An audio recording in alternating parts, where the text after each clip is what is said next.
লাকাদ হাক্কাল কওলু আলা আকসারিহিম ফাহুম লা ইউমিনুন। সত্য একেবারেই প্রকাশিত হয়ে গেছে। এর অর্থ হলো সত্য একদম পরিষ্কার হয়েছে। বার্তাটি যে সত্য তা বেশিরভাগ মানুষের কাছেই স্পষ্ট, তবুও তারা বিশ্বাস করে না। ফাহুম লা ইউমিনুন, যে তারা তবুও বিশ্বাস করবে না। আল্লাহ এখানে একেবারে অবাক হবার মতো কিছু বলছেন। তিনি বলছেন তাদের বেশিরভাগই ইতোমধ্যেই জানে যে আপনি যেই বার্তা দিচ্ছেন সেটি পুরোপুরি কি সত্য, কিন্তু তবুও তারা ঈমান আনবে না। এর আগের আয়াতে তাদের অবচেতনার লম্বা ইতিহাসের কথা বলা হয়েছে, আর এই আয়াতে আছে তারা পুরোপুরি সচেতন, তারা এটা জানে, তবুও বিশ্বাস করবে না। তাহলে প্রশ্ন ওঠে, যদি তারা বিশ্বাস নাই করবে তবে লাভ কি এসবের? কেন বলা হচ্ছে যাও তাদেরকে সতর্ক করো আর তারা বিশ্বাস করবে না? আচ্ছা, একদম উপর থেকে শুরু করি। সত্য তাদের কাছে একেবারে স্পষ্ট কিভাবে হলো? এক অনস্বীকার্য সংমিশ্রণের কারণে। আল্লাহর নিখুঁত কালাম ও নবীজির নিখুঁত চরিত্র সাল্লাল্লাহু আলাইহি সাল্লাম, এভাবেই হেদায়েত ঘটে। ঠিক বার্তা আর বার্তাবাহক, সর্বশ্রেষ্ঠ বার্তাবাহক আর সর্বশ্রেষ্ঠ বার্তা একত্রে মিলিত হয়েছে। তাই এমনকি কাফিরও, অস্বীকারীও ভিতর ভেতর জানে যে কোনোভাবেই তার প্রত্যুত্তর তারা দিতে পারবে না।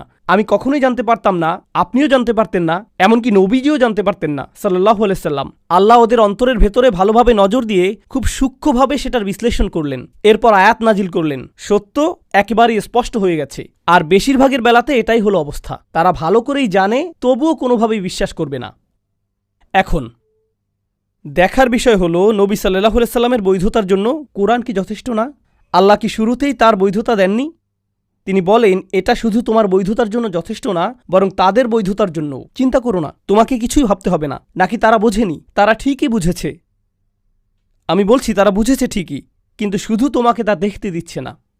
এখন প্রশ্ন হলো, এর ভিন্ন আরেকটি সুন্দর বিষয় এবং সেটার ভয়ঙ্কর দিকও। আল্লাহ বলছেন তারা বিশ্বাস করবে না। ফাহুম লা ইউমিনুন, এখানে ইউমিনুন হলো ক্রিয়াপদ। ক্রিয়াপদ ব্যবহৃত হলে সেটাকে অস্থায়ী বোঝানো হয়, অর্থাৎ এখন তারা বিশ্বাস করবে না, তবে শেষ পর্যন্ত কিছু একটা হলেও হতে পারে, তারা বিশ্বাস করতেও পারে। এখন ওটা কি? এটা আসলে কোরআনের একটা ইঙ্গিত। কোরআনের অনেকগুলো স্থানে এই মূলনীতি উল্লেখ করা হয়েছে, মনোযোগ দিয়ে শুনুন। একগুঁয়ে কাফেররা যখন সত্য জেনেও সেটাকে প্রত্যাখ্যান করে, একটা সময় আসবে যখন সে বিশ্বাস করবে অবশেষে। জানেন সেটা কখন? যখন শাস্তি দেখবে। যখন তারা শাস্তি দেখবে তখন বলবে ইন্না মুমিনুন। সূরা দুখানে আল্লাহ যেমন বলেন, রব্বানা কশিফ আন্নাল আযাব ইন্না মুমিনুন, ইয়া রব আমাদের শাস্তি দূর করে দিন, আমরা বিশ্বাস করতে প্রস্তুত, বিশ্বাস করছি আমরা এখন। আবসারনা ওয়া সামি'না ফারজি'না না'মাল সালিহান, এখন আমরা দেখতে পাচ্ছি, শুনতে প্রস্তুত আমরা দেখছি, এখন শুনতে আমরা প্রস্তুত। আল্লাহ এখানে বলছেন তারা আপাতত বিশ্বাস করছে না, যেন ইঙ্গিত দিচ্ছেন যে তারা অবশেষে যখন শাস্তি দেখবে তখন কি হবে? বিশ্বাস করবে। কিন্তু অন্য স্থানে আল্লাহ বলছেন আন্না লাহুমুজ যিকরা, এখন আর কি লাভ?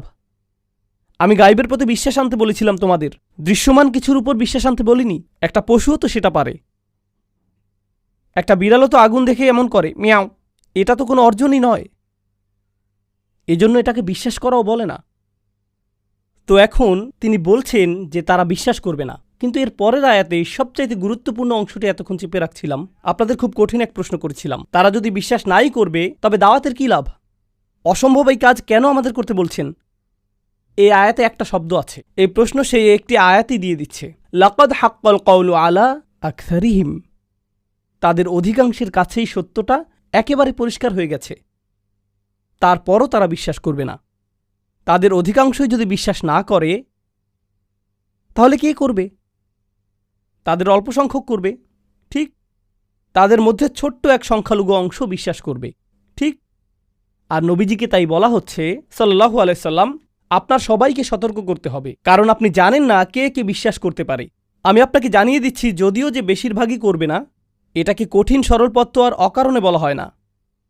তাই আপনি অল্প কয়জনকে পাবেন, এটা জেনেই কাজ করুন। তারা কারা সেটাও আমি আপনাকে জানাবো না। আপনি যদি অন্তত বলে দেন যে তারা কারা, তাহলে আমার কাজটা একটু সহজ হতো, আমি তাদের কাছেই যেতাম, বাকি সবার পেছনে সময় নষ্ট করতাম না। না, বলবো না আপনাকে, শুধু বেশিরভাগই ঈমান আনবে না। তো এজন্যই আসলেই তারা বিশ্বাস করবেই না। মানে এত একগুঁয়ে জেদি কেন তারা? ইন্না জাআলনা ফি আনাকিহিম আগলালান, কোনো সন্দেহ নেই আমি তাদের বেরি পরিয়েছি, লোহার বেরি তাদের গলাতে, লোহার তৈরি মোটা বেরি, দেখতে এরকম ব্রেসলেটের মতো, এর সাথে শেকল লাগানো। কখন কাউকে এরকম পরানো হয়? না, আরও বেশি বড় শাস্তি চিন্তা করুন, জেলখানা, কারাগারে। এসব মানুষদের পাশাপাশি শেকল দিয়ে বেঁধে রাখা, একের পর এক একের পর এক একের পর এক প্রত্যেকের গলায় বেরি, ফাহিয়া ইলাল আযকান, এই বেরি চিবুক পর্যন্ত, মানে এটা এভাবে থাকে একদম চিবুক পর্যন্ত, এভাবে হাঁটতে হয় তখন। ফাহুম মুকমাহুন, তাদের গলা এভাবে উঁচু হয়ে আছে। এভাবেই এটা সেই জেলখানার চিত্র। আমি চাই আপনারা মনে রাখুন, এটা কিসের চিত্র? জেলখানার। তো এখানে সেটার সাথে কি সম্পর্ক? আল্লাহ কিন্তু আপনাকে বলছেন না যে আপনি যদি এখন কুরাইশদের কাছে যান, যদি আবু জাহেলের কাছে যান, এখনই তাকে এরকম বেরি পরা অবস্থায় দেখবেন। না না না না, এই বেরি কি দৃশ্যমান নাকি অদৃশ্য? এটা অদৃশ্য এক বেরি।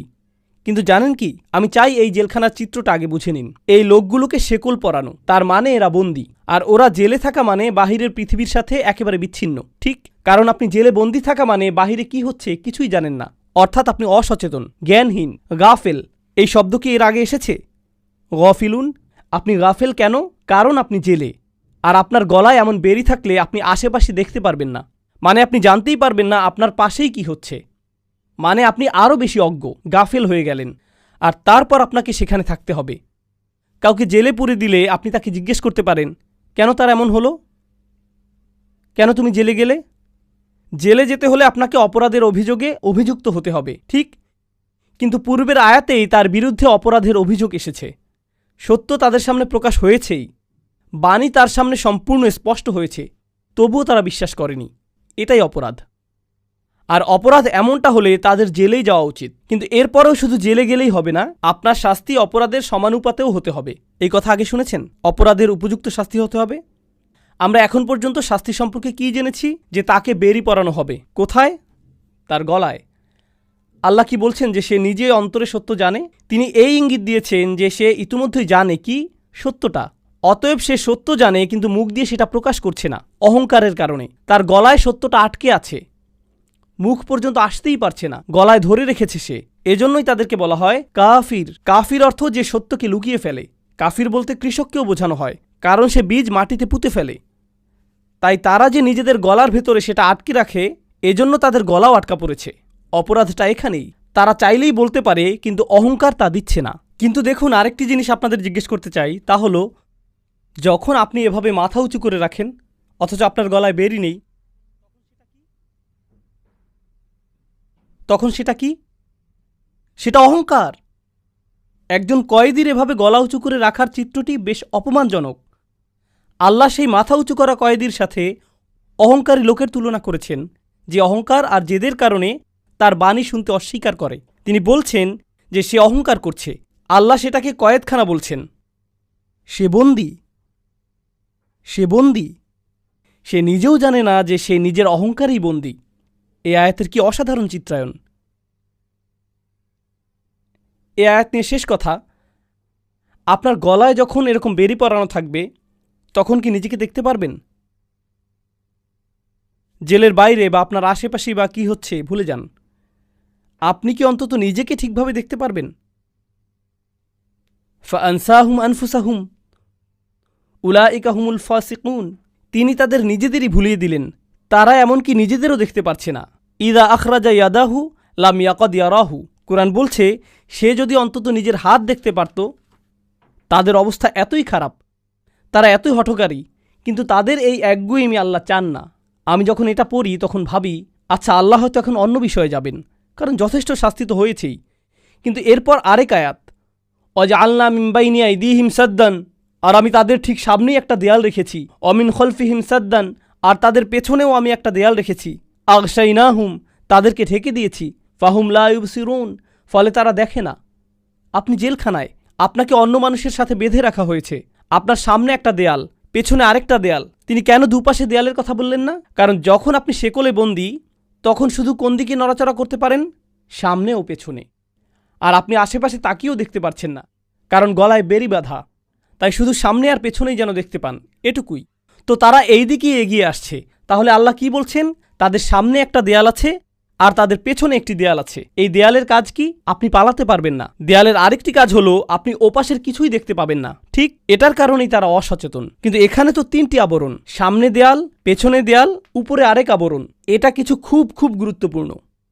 যখন আমি খুবই গুরুত্বপূর্ণ দুইবার বলি, খুব খুব এভাবে, তার মানে হলো এটা আসলেই খুব খুব গুরুত্বপূর্ণ। যদি বলি খুব গুরুত্বপূর্ণ, তখন আসলে আপনাদের শুধু জাগাবার চেষ্টা করছি। কিন্তু যদি আমি বলি যে খুব খুব গুরুত্বপূর্ণ, এর মানে আসলেই খুব খুব গুরুত্বপূর্ণ।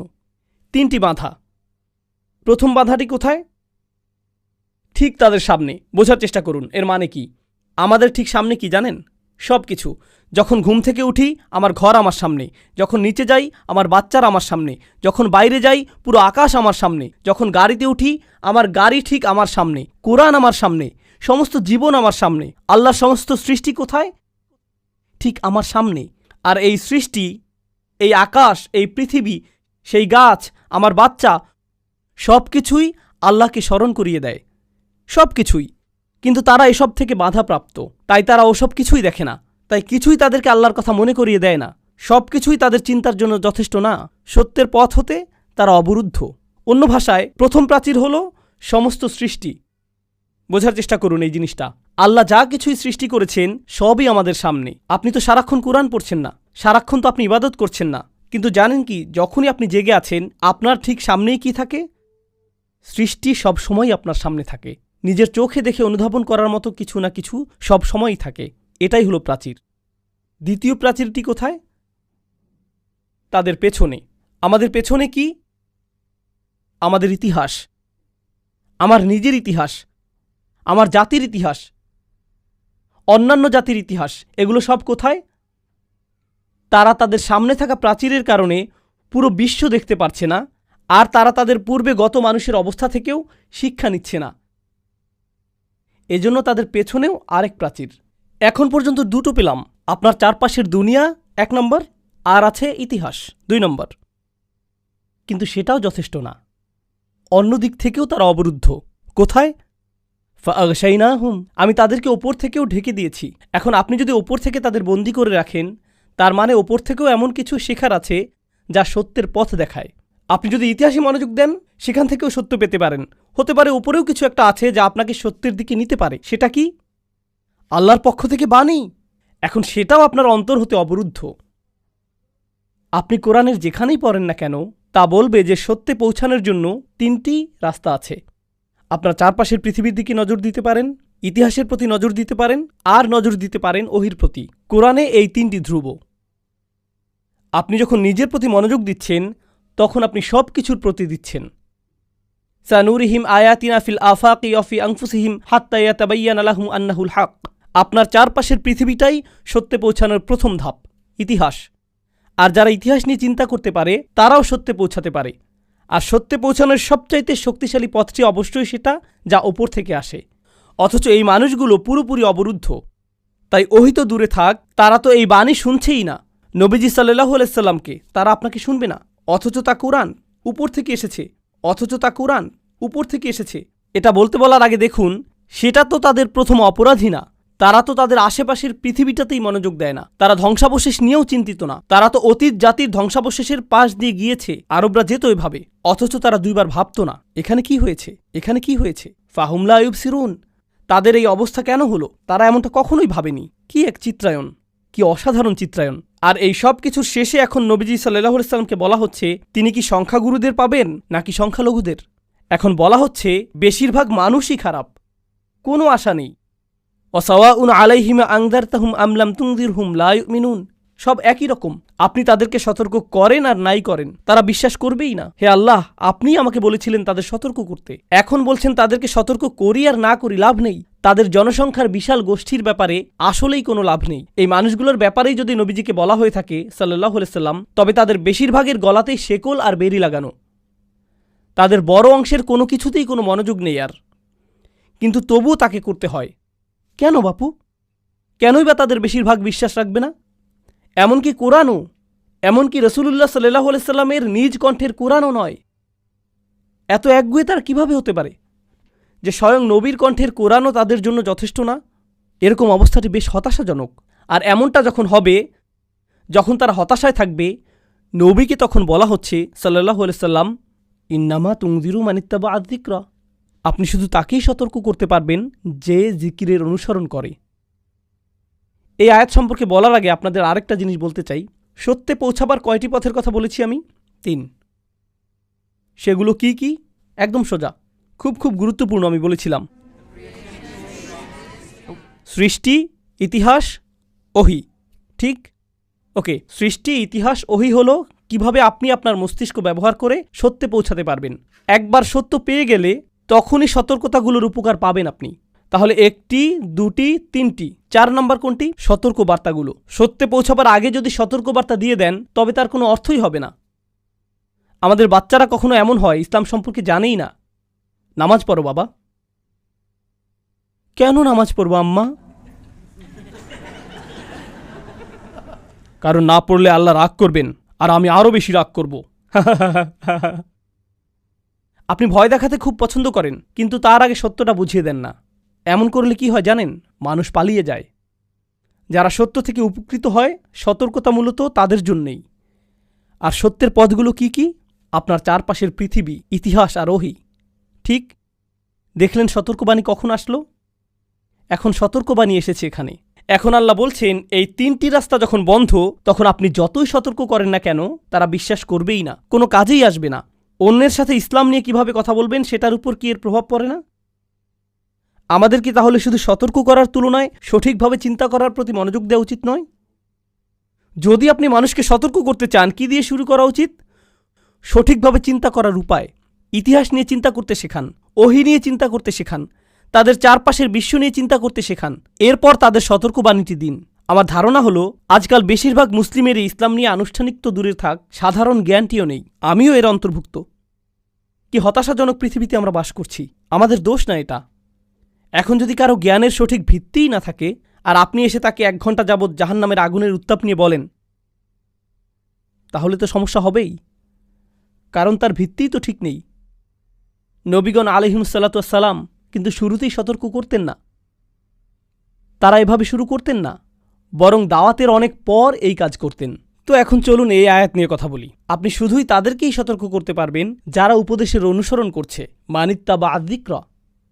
দেখুন, যখন আল্লাহ মান ব্যবহার করেন তখন বোঝাচ্ছেন 1-2 হতে পারতেন, তখন বোঝাচ্ছেন 1-2 হয়তো পেতে পারেন। মান শব্দটি মানে অপরিচিত কেউ একজন। যেমন ইন্নামা তুনজিরুল্লাযিত্তাবা আযিকরা, তাহলে সেটা পরিচিত কেউ হতো, কিন্তু মান অর্থ অপরিচিত কেউ।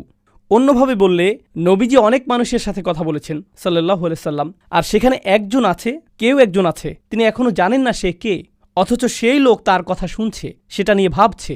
এখন উপদেশের অনুসরণ করা আর আদেশ পালন করার মাঝে পার্থক্য আছে। আপনি যখন সালাত আদায়ের আদেশ পালন করেন তখন তাকে নামাজ পড়তে দেখেন, বলতে পারেন এই লোকটি আল্লাহর আদেশ পালন করছে। কিন্তু অনেকের মাঝে কেউ যদি বসে বসে আপনার কথা মনোযোগ দিয়ে শোনে, আপনি কি বলতে পারবেন তার মাথায় কি চলছে? না, আপনি কিছুই জানতে পারবেন না। প্রায় তো এমন হয় যে আপনাদের কেউ কেউ এভাবে মাথা ঝাঁকান, অথবা আমি তাকাচ্ছি মনে করে নার্ভাস হয়ে যান, খুব টেনশনে থাকেন, তাই না? এরকম প্রচুর হয় আমার সাথে। যেমন আমি ওই লোকের সাথে কথা বলছি, এদিকে পাশের লোক ভয় পেয়ে যায়, মনে করে আমি তার দিকে তাকিয়ে আছি। হ্যাঁ, এমন হয়, কিন্তু আমি তো জানি না আপনার মাথার ভেতরে কি হচ্ছে। আপনি হয়তো ভাবছেন আয় হায়, অথবা আমি কি গাড়ি লক করেছি।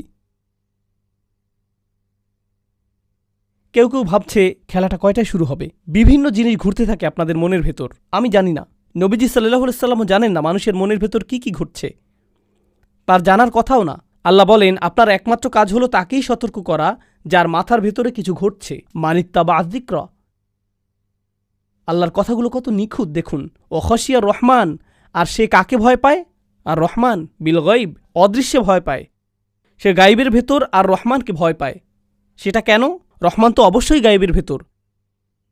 তাহলে গায়বের ভেতর বলতে কি বোঝাচ্ছে? আসলে এর মানে হলো সে প্রকাশ্যে আল্লাহর প্রতি আর রহমানের প্রতি ভয় দেখিয়ে বেড়ায় না। কোথায় দেখায় তাহলে? গোপনে। মানে আপনি এখনো জানেন না সে কে, কারণ সে লুকিয়ে লুকিয়ে আর রহমানকে ভয় পায়। নবীজি সাল্লাল্লাহু আলাইহি সাল্লামের কোনো ধারণাই নেই যে তার শ্রোতাদের মাঝে কেউ কেউ মুসলিম হয়ে যাচ্ছে। তিনি শুধুই শুনবেন, তাকে শুধুই আল্লাহর উপর ভরসা করতে হবে। এখন এটার মনস্তাত্ত্বিক প্রভাবের কথা চিন্তা করুন। তিনি তার প্রতি আক্রমণাত্মক এক জনগোষ্ঠীর সাথে কথা বলছেন, আর আল্লাহ বলছেন এই শ্রোতাদের মাঝেই কেউ একজন আছে যে আপনাকে গ্রহণ করছে, যদিও জনতা আপনার বিরুদ্ধে। তাই সেই একজন লোককে বলুন ফাবাশশিরহু বিমাগফিরাতিন ওয়া আজরিন কারীম, সেই একজনকেই ক্ষমার সুসংবাদ দিন, বিশাল প্রতিদানের অভিনন্দন জানান তাকে। এখানে দেখুন কি অসাধারণ ব্যাপার যে আল্লাহ আযজা ওয়া জাল্লা এই আয়াতে প্রথমেই সেই ব্যক্তিকে নিজের থেকে ক্ষমা করছেন। আপনারা জানেন কেন? কারণ আপনি যদি সেই শ্রোতাদের একজন হন, তাহলে আপনি এখন নবীজি সাল্লাল্লাহু আলাইহি সাল্লামের কথা শুনছেন, তার মানে আপনার পূর্বের জীবন ভালো নাকি পাপের জীবন ছিল? আপনি পাপের জীবন অতিবাহিত করে আসছেন, তাই সত্য শোনার সাথে সাথেই আপনার অপরাধ বোধ কাজ করা শুরু করে। আপনি ভাবতে থাকেন, আমি কত পাপ করেছি এই জীবনে, আমার পুরো জীবনটাই নষ্ট করে ফেলেছি। এটা মুসলিমের সাথেও হয়। আজকাল কোনো মুসলিমকে কেউ একজন ইউটিউবে ভিডিও পাঠালো, সেটা দেখে তার অবস্থা হয়, ইয়া আল্লাহ, আমি কত খারাপ, আমার জীবনে পরিবর্তন আনতেই হবে, আমি এটা কি করলাম? অপরাধ বোধ কুরে কুরে খায়, তাই না? আর এমনটা হবার সাথে সাথেই নবীজি সেই মানুষদের বলছেন, সেই লোকটিকে বলছেন, তোমাকে অভিনন্দন জানাই আমি, তুমি ক্ষমা পেয়েছ। এই লোকের তো সবচেয়ে আগে এটাই দরকার। যা গেছে গেছে, সব অতীত, এখন ভবিষ্যতের কথা ভাবো। কিন্তু এরপর নতুন সমস্যার উদ্ভব। যদি আমি ইসলামে প্রবেশ করিও, এই নবীর কি অবস্থা হচ্ছে দেখো। সবাই তাকে নিয়ে মজা করছে, তাকে মিথ্যুক বলছে, পাগল বলছে তারা। পুরো জনতা তার উপর ক্ষিপ্ত। তাকে যদি অনুসরণ করি, আমার অবস্থাটা কি হবে? একই জিনিস, তারা ভাববে আমিই তার দলের একজন, আমার পেছনেও লাগবে তারা, আমি সমস্ত সম্মান হারাবো, তাই না? যেন সেই নবী আগে সম্মানিত মানুষ ছিলেন, এরপর যখন নবী হয়ে গেলেন, রাসূল হবার দাবি করলেন, তখন কেউ আর সম্মান করে না। তাকে তো কেউ রেহাই দেয়নি, অথচ তিনিই শহরের সবচেয়ে সভ্য মানুষ। আমাকে কি তার ছেড়ে দেবে? কোরআনের অসাধারণত্ব দেখুন, তাকে ক্ষমার অভিনন্দন দিচ্ছে। আগেই বলেছি, উত্তম প্রতিদানের সুসংবাদ দিচ্ছে, উত্তম প্রতিদানের সুসংবাদ দিচ্ছে, আজরিন কারিম। কেন? কারণ এখন আপনার উচিত নয় মানুষের কাছে সম্মান খোঁজা। আপনার একমাত্র কাজ হলো আল্লাহর কাছেই সম্মান তালাশ করা। সম্মান আর মর্যাদার সংজ্ঞা আপনার কাছে পাল্টে যাবে। মানুষ কি ভাববে সেটা আর পরোয়া করবেন না। আপনি নিজেই এখন বড় মানুষ, আপনি নিজেই এখন স্বাধীন মহিলা। মর্যাদা একমাত্র আপনি আল্লাহর কাছেই চান। সামাজিক চাপ থেকে আপনি মুক্ত হয়ে গেছেন। এই একটি বক্তব্য মাত্র কি করছে জানেন? আপনার আশা থাকা উচিত, মানুষের ভয় আপনার আর থাকবে না। এটাই মাগফিরাতুন ওয়া আজরিন কারিম। কি চমৎকার! মানুষ তো অন্য কিছুর চাইতে এটাই বেশি প্রয়োজন। ফাবাশশিরহু বিমাগফিরাতুন ওয়া আজরিন কারিম। প্রায় শেষের দিকে আমরা, আর একটা আয়াত মাত্র। ইন্না নাহনু নুহিল মাউতা। কোনো সন্দেহ নেই, আমি মৃতদের জীবন দান করি। ইয়া আল্লাহ, এই কথা এখানে কেন? এতক্ষণের কথোপকথন তো মৃত্যুর পরের জীবন নিয়েছিল। কথা হচ্ছিল বেশিরভাগ মানুষকে সতর্ক করা নিয়ে, যদিও তারা শুনবে না। কোরআন কতটা নিখুঁত এইসব নিয়ে, কিন্তু তবুও তাদের যায় আসে না। খুব খুব কম মানুষ, হয়তোবা মাত্র একজন শুনবে, এই কথাই হচ্ছিল না। আর হঠাৎ করেই কথাবার্তার শেষে এসে আমি মৃতকে জীবনদান করি কেন? কিছু ব্যাখ্যাকারগণ প্রথমে স্পষ্ট উত্তর দিয়েছেন, তা হলো এই সতর্কতা তো আসলেই মৃত্যুর পরের জীবন নিয়ে। তাই এই বার্তাগুলো এই সতর্কতা দিয়েই শেষ করি যে আমি মৃতদের জীবন দান করব, যা কিছুই হোক না কেন। এটাই সেই সতর্ক বার্তা। কিন্তু আরেক ধাপ এগিয়ে বলি, আপনাদের বলেছিলাম এই কুরাইশদের যে সতর্ক করা হচ্ছে, বহু প্রজন্ম ধরে তাদের সতর্ক করা হয়নি, তারা গাফিল ছিল। মা উনদিরা আবাউহুম ফাহুম গাফিলুন। আপনি এটাও বলতে পারেন যে তাদের কারো কারো হৃদয় মৃত হয়ে গিয়েছিল, তাই না? আর নবীজি সাল্লাল্লাহু আলাইহি সাল্লাম তাদের কাছে দিন যতই প্রচার করুক না কেন, কোনো কিছুই হয় না। প্রতিদিন তিনি তাদের বলেন, কোনো পরিবর্তন আসে না। কিন্তু আল্লাহ তাকে বলছেন, আমি মৃতদের জীবন দেই। মানুষের উপর হাল ছাড়বেন না। তাদের জীবন দেয়া, ইমানের দিকে নিয়ে আসা আপনার কাজ নয়, এটা আমার কাজ। আপনার কাজ হলো সতর্ক করা। আপনি জানেন না বহু বছর ধরে মৃত কোনো মানুষের হৃদয়ে আল্লাহ প্রাণ নিয়ে আসবেন। তুমি জানো না কখন ওমর ফিরবে, জানো না কখন হামজা ঈমান আনবে, তুমি জানো না কখন আবু সুফিয়ান মুসলিম হবে। তাড়াতাড়ি হবে না এসব। তুমি জানো না কখন খালিদ ইবনে ওয়ালিদ ফিরবে। অনেক বছর লেগেছে, যুদ্ধ লেগেছে, তিনি নিজেই মুসলিম মেরেছিলেন মুসলিম হবার আগে। মানে সত্যি সত্যি এটা তোমার কাজ নয়। আমি মৃতদের জীবন দান করি। নবীজির পর হতে সব দায়ী, বার্তাবাহক, আলেম ইত্যাদি, তাদের কি বলা হচ্ছে যে এমনকি আমি রাসূলুল্লাহ সাল্লাল্লাহু আলাইহি সাল্লাম নিজেও মানুষকে বদলাতে পারি না। মানুষকে বদলাতে পারে না। মানুষকে পুনরুজ্জীবন দেয় না। কে দেন? আল্লাহ দেন। কোনো ভিডিও আপনার জীবন পরিবর্তন করেনি, আল্লাহ করেছেন। কোনো বক্তব্য আপনার জীবন পরিবর্তন করেনি, আল্লাহ করেছেন। আমার শিক্ষক এই ব্যাপারটা বোঝাতেন কুন ফায়াকুন দিয়ে। তিনি বলতেন, একজন খতিব, বক্তা বা আলিম কথা বলছেন, তার মুখ হতে শব্দ বের হচ্ছে, সেগুলো মানুষের কানেও যাচ্ছে, সবাই একই শব্দ শুনতে পাচ্ছে, কিন্তু তাদের কোনো একজনের জন্য আল্লাহ বললেন কুন, সাথে সাথেই তার জীবন বদলে যাচ্ছে। একটি মাত্র বাক্যেই। 8 ঘন্টার বক বক বক বক বক বক, এই বক্তার কারণে এমন হয়নি, আল্লাহর কারণে হয়েছে। আমি মৃতদের জীবন দান করি। আর যারা শুনছে না, চিন্তা করো না, এমন না যে তারা যা করছে তাতে পার পেয়ে যাবে। ওয়ানাক্তুবু মা কদ্দামু ওয়া আসারহুম, আমি লিখে রাখছি, আমি তার বিনিয়োগগুলো প্রতিনিয়ত লিখছি। আপনি যাই করেন সব ভবিষ্যতের জন্য বিনিয়োগ। প্রত্যেকবার খারাপ কিছু করলে সেটা আপনার ভবিষ্যতে যাবে। ওয়া আসারহুম, সাথে মন্দ কাজের চিহ্ন আর ধ্বংসাবশেষও যাবে। জানেন এই আয়াত কি সম্পর্কে? আমরা প্রতিদিন যে ইতিহাস তৈরি করছি সেটা সম্পর্কেই এই আয়াত। কুরাইশ ইতিহাস তৈরি করছে, তারা জানেও না তারা ভবিষ্যতের জন্য উদাহরণ রেখে যাচ্ছে। আল্লাহ সেটা লিখে রাখছেন। আর প্রতিদিন তারা পেছনে ধ্বংসস্তূপ রেখে যাচ্ছে, ধ্বংসের এক লম্বা সারি ফেলে যাচ্ছে তারা, অন্যরা সেখান থেকে শিখবে। তো আল্লাহ এই অংশটির সমাপ্তি টানছেন, ওয়াকুল্লা শাইইন আহসাইনাহু ফি ইমামিম মুবিন। আর সব কিছু তারা যা কিছুই করে, নবীজি সাল্লাল্লাহু আলাইহি সাল্লামকে বলা হচ্ছে কোনো কিছু থেকেই তারা পার পাবে না। আপনারা জানেন মুসলিমরা কিভাবে হতাশ হয়ে যায়? আপনি জানেন ওরা ইদানিং কি করছে? জানেন তারা এইমাত্র ভিডিও বানিয়েছে, কি প্রচারণা চালিয়েছে? ওয়াকুল্লা শাইইন আহসাইনাহু ফি ইমামিম মুবিন। আমি সব কিছুই নথিভুক্ত করছি, সব কিছুই নিখুঁতভাবে নথিভুক্ত করছি আমি। ইহসা শব্দের অর্থ হলো গণনা। প্রাচীন লোকজন যেভাবে গণনা করত, তাদের কাছে বোতল থাকত, যেন এভাবে গণনা ভুল না হয়ে যায়, কারণ এভাবে গুনলে ভুল হয়ে যেতে পারে। প্রত্যেক গণনায় যদি পাথর ফেলেন তাহলে গণনা সঠিক হবে। এটাকে বলে ইহসা। আল্লাহ বলছেন আমি পুরোপুরি খোলা একটি বইতে সব কিছু নিখুঁতভাবে লিখে রাখছি, তাদের সামনে সেটা খুলে ধরা হবে। ইমামিম মুবিন, ইমাম শব্দটি আসে আমাম থেকে, এর মানে সম্মুখে। প্রত্যেকটি জিনিস নিখুঁতভাবে নথিভুক্ত করা আছে এতে। সুতরাং আপনি চিন্তা করবেন না, তারা কিছুতেই ছাড়া পায়নি। সূরার শুরুতেই নবীকে বৈধতা দেয়া হচ্ছিল, মনে আছে? নবী সাল্লাল্লাহু আলাইহি সাল্লামকে বৈধতা দেয়া হয়েছে এই প্রথম অনুচ্ছেদের শেষে। কয়টি অনুচ্ছেদ? 6টি অনুচ্ছেদ। আলহামদুলিল্লাহ, প্রথম আর সবচাইতে বড়টি শেষ, আলহামদুলিল্লাহ। এর শেষে নবী সাল্লাল্লাহু আলাইহি সাল্লামকে সান্ত্বনা দেয়া হচ্ছে। এই সান্ত্বনা দেয়া হচ্ছে যে তাদের অপরাধ কিন্তু ভুলে যাওয়া হবে না, সব লিখে রাখা হচ্ছে, সব কিছু নথিভুক্ত হচ্ছে। বারাকাল্লাহু লি ওয়া লাকুম। আমি 12 মিনিট দেব কথাবার্তার জন্য।